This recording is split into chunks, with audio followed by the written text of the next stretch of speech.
എല്ലാവർക്കും വരാഹിയമ്മൻ പോസിറ്റീവ് വൈബ്സിലേക്ക് സ്വാഗതം. വരാഹി ദേവിയെ നിത്യപ്രാർത്ഥനകളോടെ സ്തുതിക്കുന്നതിൻ്റെ 7-ാം ദിവസമാണ്. ദേവിയെ നിഷ്ഠയോടെ ഭജിക്കാൻ എല്ലാ ദിവസവും കുറച്ച് സമയം കണ്ടെത്തി ദേവിയുടെ തൃക്കരങ്ങളിൽ നമ്മുടെ പ്രാർത്ഥന സമർപ്പിക്കാം. വരാഹലക്ഷ്മി, പഞ്ചമി ദേവി, പഞ്ചരുളി, പന്നിമുഖി, ദണ്ഡനാഥ, വാർത്താളി, താന്ത്രിക ലക്ഷ്മി, അഷ്ടലക്ഷ്മി സ്വരൂപിണി, സമയേശ്വരി, രാത്രി ഭഗവതി തുടങ്ങി ഒട്ടനവധി പേരുകളിൽ വരാഹി ദേവി അറിയപ്പെടുന്നു. ഭക്തരായ നമ്മളിൽ അതിവേഗം പ്രസാദിച്ച് അനുഗ്രഹം ചൊരിയുന്ന ദിവ്യമാതാവാണ് വരാഹി ദേവി. ദേവിയെ പുലർകാലങ്ങളിലോ ത്രിസന്ധ്യ കഴിഞ്ഞോ ദേവിയുടെ ദിവ്യമായ നാമങ്ങൾ ആവർത്തിച്ച് ഉരുവിട്ടുകൊണ്ട് നമ്മുടെ നിത്യപ്രാർത്ഥന അമ്മയുടെ കാൽക്കൽ സമർപ്പിക്കാം. ധന അഭിവൃദ്ധിയും മനഃശാന്തിയും നമ്മളിൽ വന്നു ചേരും. നമ്മുടെ മനസ്സിൽ വരാഹി ദേവിയോടുള്ള ഭക്തിയിൽ ലേശം പോലും ഭംഗം വരുത്താതെ പരിപൂർണ വിശ്വാസത്തോടെ ദേവിയിൽ ഭജിച്ചാൽ നമ്മൾ അറിഞ്ഞും അറിയാതെയും ദേവി ഒരുപാട് അത്ഭുതങ്ങൾ നമ്മുടെ ജീവിതത്തിൽ കാട്ടിത്തരും. വരാഹി ദേവി എന്ന മഹത് ശക്തിയും വൈഭവവും നമ്മളിൽ നിറയ്ക്കുന്ന ഊർജവും സംരക്ഷണവും എണ്ണിയാൽ തീരാത്തത്രയും അതിശയങ്ങളാണ്. വരാഹി ദേവി എന്ന മഹത് ശക്തിയിൽ വിശ്വസിക്കുക. എല്ലാവരും ദേവിയുടെ പാതാരവിന്ദത്തിൽ പ്രാർത്ഥനകൾ സമർപ്പിക്കുക. ദേവി എല്ലാവരെയും രക്ഷിക്കും, നമുക്ക് മനഃശാന്തിയും നൽകും. എല്ലാ ആകുലതകളും സങ്കീർണതകളും ഒഴിഞ്ഞ ഐശ്വര്യപൂർണമായ ജീവിതം ദേവി നമുക്ക് നൽകും എന്ന പൂർണ്ണ വിശ്വാസാദികളോടെ ദേവിയിലേക്ക് ഓരോ പാദാനുപാദമായി നമുക്കടുക്കാം. ദേവിയുടെ ദൃഷ്ടി നമ്മളിൽ, നമ്മുടെ കുടുംബത്തിലും പതിച്ചാൽ തന്നെ നമ്മുടെ ജീവിതം തന്നെ രക്ഷപ്പെടും. ദേവിയുടെ അനുഗ്രഹത്താൽ നമ്മളെ എല്ലാ ദുരിതങ്ങളിൽ നിന്നും മോചനവും ലഭിക്കും. നിത്യപ്രാർത്ഥനകളോടെ നമുക്ക് ദേവിയെ സ്തുതിക്കാം. മറ്റുള്ളവരോട് അധർമ്മം കാണിക്കാതെ ഭക്തി വിശ്വാസാദികളോടെ ദേവിയിലേക്ക് നിത്യപ്രാർത്ഥനകളോടെ അടുക്കാം. സർവസമ്പദ് പ്രദായിനിയായ വരാഹിയമ്മ എല്ലാവരിലും പ്രസാദിക്കും. ദേവിയുടെ അനുഗ്രഹം എല്ലാവരിലും ഉണ്ടാവട്ടെ എന്ന് പ്രാർത്ഥിക്കുന്നു. നിത്യപ്രാർത്ഥനയ്ക്കുള്ള ഇന്നത്തെ നാമം ഓം ഹലസകാതി സമായുക്തായേ നമഃ. ഈ നാമത്തിൻ്റെ അർത്ഥം കൈകളിൽ കലപ്പ പിടിച്ചിരിക്കുന്ന ദേവിക്ക് നമസ്കാരം. ദേവിയുടെ ഏറ്റവും വലിയ ദിവ്യമായ ആയുധമാണ് കലപ്പ. ഭക്തരുടെ ഉള്ളിലെ മോശം കർമ്മങ്ങളെയും ദുഷിച്ച പ്രവണതകളെയും ഇല്ലാതാക്കി ഭക്തരുടെ മനസ്സിനെ ദേവിയുടെ കയ്യിലെ കലപ്പ കൊണ്ട് ഉഴുതുമറിച്ച് ജ്ഞാനത്തിൻ്റെയും ആത്മീയതയുടെയും വിത്തുകൾ പാകി രൂപപ്പെടുത്തുന്നു എന്നതാണ് അർത്ഥം. ഓം ഭക്താനാമഭയപ്രദായേ നമഃ. ഈ നാമത്തിൻ്റെ അർത്ഥം ഭക്തരുടെ ഉള്ളിലെ എല്ലാ ഭയങ്ങളും അകറ്റുകയും ദൂരീകരിക്കുകയും ചെയ്യുന്ന ദേവിക്ക് നമസ്കാരം. ദേവി എല്ലാ ദുരിതങ്ങളിൽ നിന്നും ഭക്തർക്ക് മോചനം നൽകി അവരെ ആത്മീയവും ഭൗതികവുമായ ഉയരങ്ങളിലേക്ക് ഉയർത്തുവാൻ സഹായിക്കുന്നു എന്നതാണ്. ദേവിയുടെ നാമങ്ങളുടെ അർത്ഥങ്ങൾ മനസ്സിലാക്കി നമ്മുടെ പ്രാർത്ഥന തുടരാം. ഓം ഹലസകാതി സമായുക്തായേ നമഃ.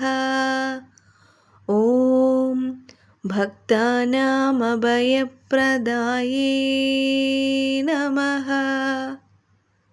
ഓം ഹലസകാതി സമായുക്തായേ നമഃ.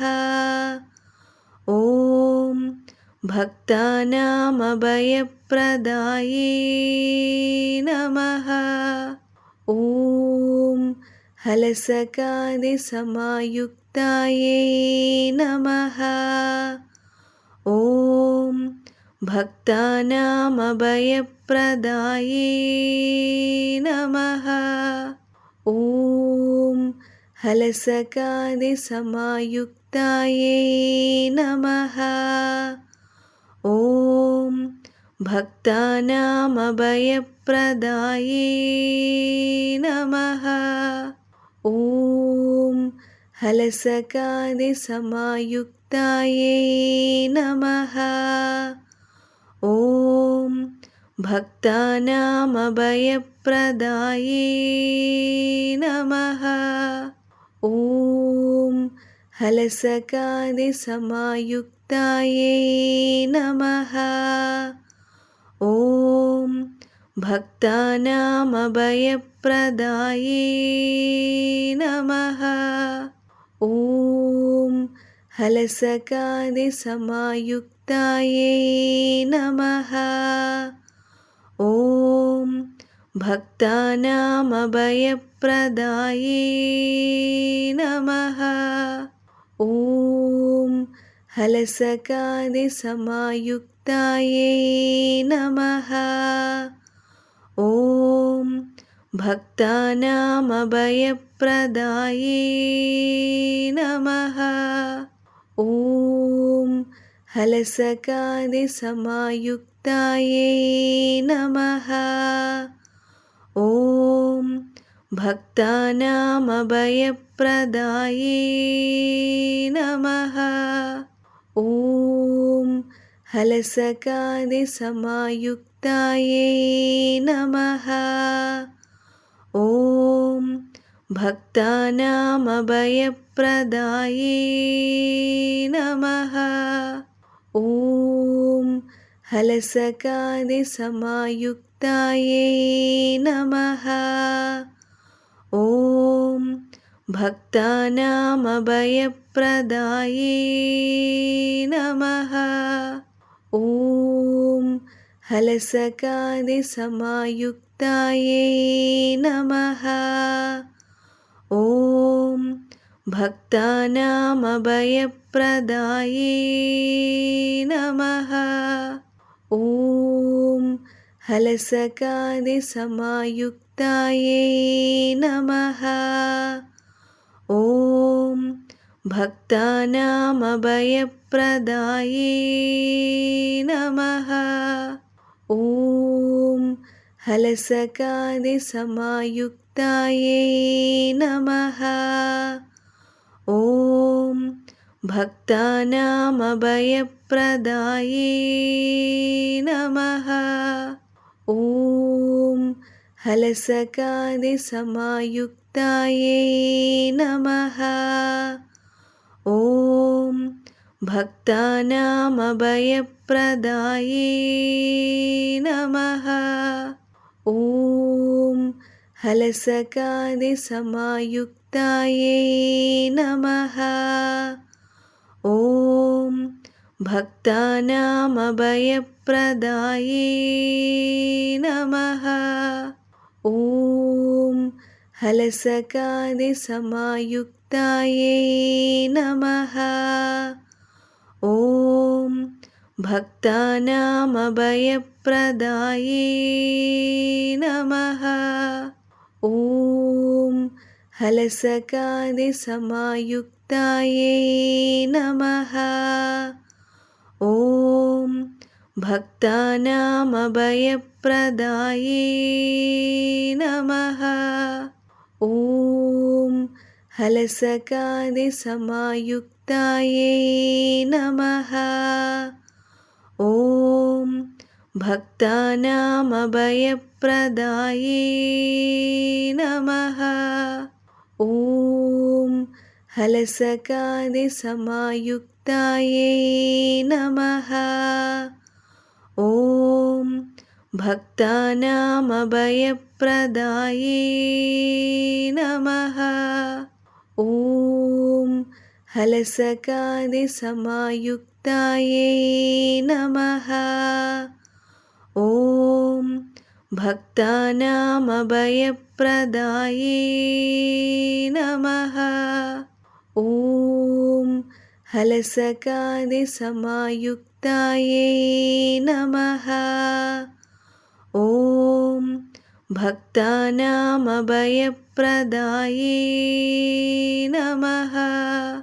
ॐ हलसकादिसमायुक्तायै नमः। ॐ भक्तानामभयप्रदाये नमः। ॐ हलसकादिसमायुक्तायै नमः। ॐ भक्तानामभयप्रदाये नमः। ॐ हलसकादिसमायुक्तायै नमः। ॐ भक्तानामभयप्रदाये नमः। ॐ हलसकादिसमायुक्तायै नमः। ॐ भक्तानामभयप्रदाये नमः। ॐ हलसकादिसमायुक्तायै नमः। ॐ भक्तानामभयप्रदाये नमः। ॐ हलसकादिसमायुक्तायै नमः।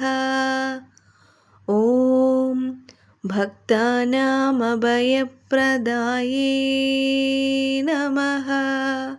ॐ हलसकादिसमायुक्तायै नमः।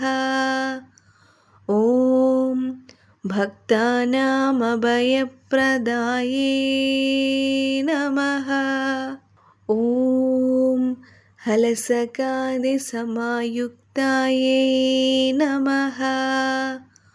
ॐ भक्तानामभयप्रदाये नमः। ॐ हलसकादिसमायुक्तायै नमः। ॐ भक्तानामभयप्रदाये नमः।